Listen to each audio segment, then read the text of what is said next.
ओम नमः शिवाय। श्रावण मास की सुंदर पवित्र कथा श्रृंखला में आपका स्वागत है। आइए आज चौथे अध्याय का आरंभ करते हैं। स्वागत है आपका अपने चैनल एस्ट्रो नॉलेज में। शिव बोले, हे सनत कुमार, अब मैं धारण पारण व्रत का वर्णन करूंगा। प्रतिप्रदा के दिन से आरंभ करके सर्वप्रथम पुण्य आह्वाचन कराना चाहिए। इसके बाद मेरी प्रसन्नता के लिए धारण पारण व्रत का संकल्प करना चाहिए। एक दिन धारण व्रत करें और दूसरे दिन पारण व्रत करें। धारण में उपवास तथा पारण में भोजन होता है। श्रावण मास के समाप्त होने पर सबसे पहले पुण्य आह्वाचन कराना चाहिए। इसके बाद हे मानद, आचार्य तथा अन्य ब्राह्मणों का वरण करना चाहिए। तत्पश्चात पार्वती तथा शिव की स्वर्ण निर्मित प्रतिमा को जल से भरे हुए कुंभ पर स्थापित कर रात में भक्ति पूर्वक पूजन करना चाहिए तथा पुराण श्रवण आदि के साथ रात भर जागरण करना चाहिए। प्रातः काल अग्नि स्थापन करके विधि पूर्वक हवन करना चाहिए।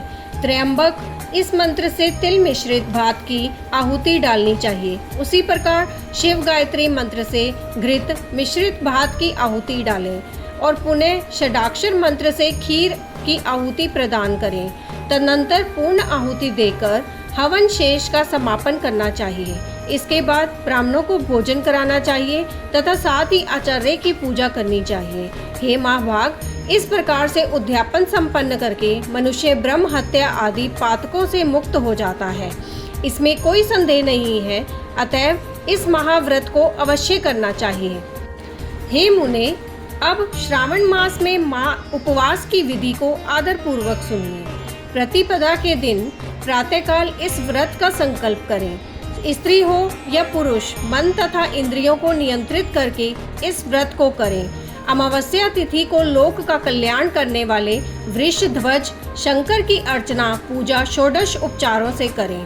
तदनंतर अपनी सामर्थ्य के अनुसार वस्त्र और अलंकार आदि से ब्राह्मणों का पूजन करें। उन्हें भोजन कराएं तथा प्रणाम करके विदा करें।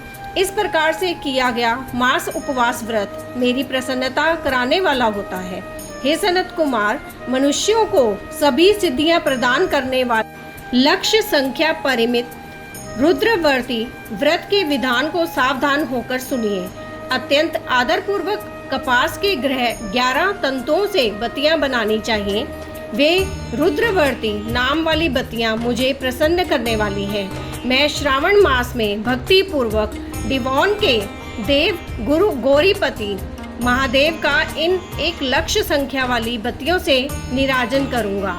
इस प्रकार श्रावण मास के प्रथम दिन विधि पूर्वक संकल्प करके महीने भर प्रतिदिन शिवजी का पूजन कर 1000 बत्तियों से निराजन करें और अंतिम दिन 71,000 बत्तियों से निराजन करें अथवा प्रतिदिन 3000 बत्तियां आदर पूर्वक अर्पण करें और अंतिम दिन 13,000 बत्तियां समर्पित करें अथवा एक ही दिन सभी 1 लाख बत्तियों को मेरे समक्ष जलाएं।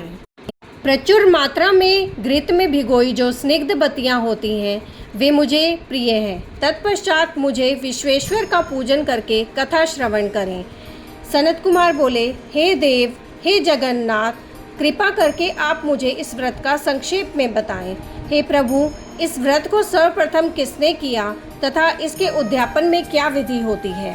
शिव बोले, हे ब्रह्मपुत्र, व्रतों में उत्तम इस रुद्रवर्ती व्रत के विषय में सावधान होकर सुनिए। यह व्रत महापुण्यप्रद, सभी उपद्रवों का नाश करने वाला, प्रीति तथा सौभाग्य देने वाला, पुत्र पौत्र समृद्धि प्रदान करने वाला, व्रत करने वाले के प्रति शंकर जी की प्रीति उत्पन्न करने वाला तथा परम पद शिवलोक को देने वाला है। तीनों लोकों में इस रुद्रवर्ती के समान कोई उत्तम व्रत नहीं है। इस संबंध में लोग यह प्राचीन दृष्टांत देते हैं।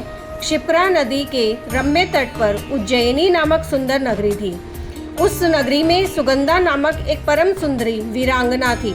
उसने अपने साथ संसर्ग के लिए अत्यंत दुस्सह शुल्क निश्चित किया था। 100 स्वर्ण मुद्रा देकर संसर्ग करने की शर्त रखी थी। उस सुगंधा ने युवकों को तथा ब्राह्मणों को भ्रष्ट कर दिया था।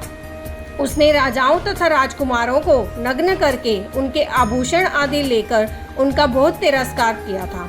इस प्रकार उस सुगंधा ने बहुत लोगों को लूटा था। उसके शरीर की सुगंध से कोस भर का स्थान सुगंधित रहता था। वह पृथ्वी तल पर रूप लावण्य और कांति की मानो निवास स्थली थी। वह 6 रागों और 36 रागिनियों के गायन में तथा उनके अन्य बहुत से भेदों की भी गान क्रिया में अत्यंत कुशल थी।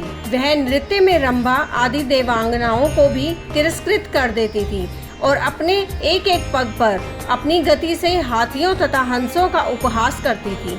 किसी दिन वह सुगंधा कटाक्षों तथा भौहों चलान के द्वारा काम बाणों को छोड़ती हुई क्रीड़ा करने के विचार से क्षिप्रा नदी के तट पर गई। उसने ऋषियों के द्वारा सेवित मनोरम नदी को देखा। वहाँ कई विप्र ध्यान में लगे हुए थे तथा कई जप में लीन थे, कई शिरवाचन में रत थे और कई विष्णु के पूजन में तल्लीन थे। हे महामुने, उसने उन ऋषियों के बीच विराजमान मुनि वशिष्ठ को देखा।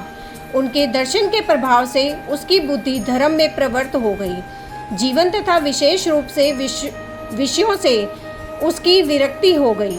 वह अपना सिर झुकाकर बार बार मुनि को प्रणाम करके अपने पाँवों की निवृत्ति के लिए मुनि श्रेष्ठ वशिष्ठ जी से कहने लगी।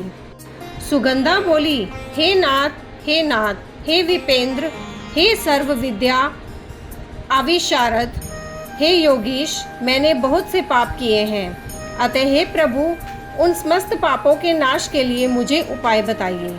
शिव बोले, हे सनत कुमार, उस सुगंधा के इस प्रकार कहने पर वे दीन वत्सल मुनि वशिष्ठ अपनी ज्ञान दृष्टि से उसके कर्मों को जानकर आदर पूर्वक कहने लगे।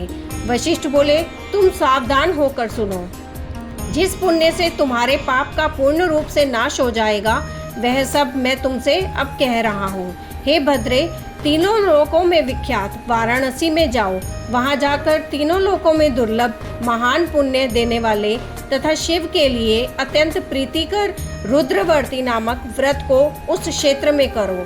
हे भद्रे, इस व्रत को करके तुम परम गति को प्राप्त करोगी।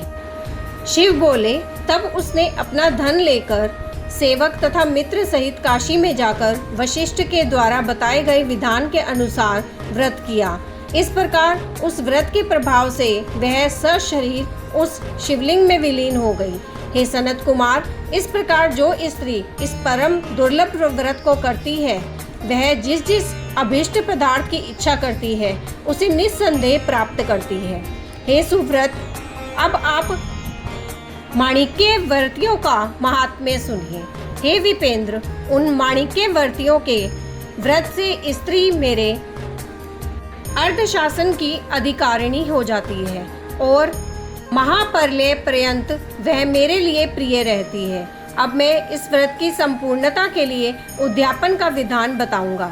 चांदी की बनी हुई नंदीश्वर की मूर्ति पर आसीन सुवर्ण में भगवान शिव की पार्वती सहित प्रतिमा को कलश पर स्थापना करना चाहिए और विधि के साथ पूजन करके रात्रि में जागरण करना चाहिए।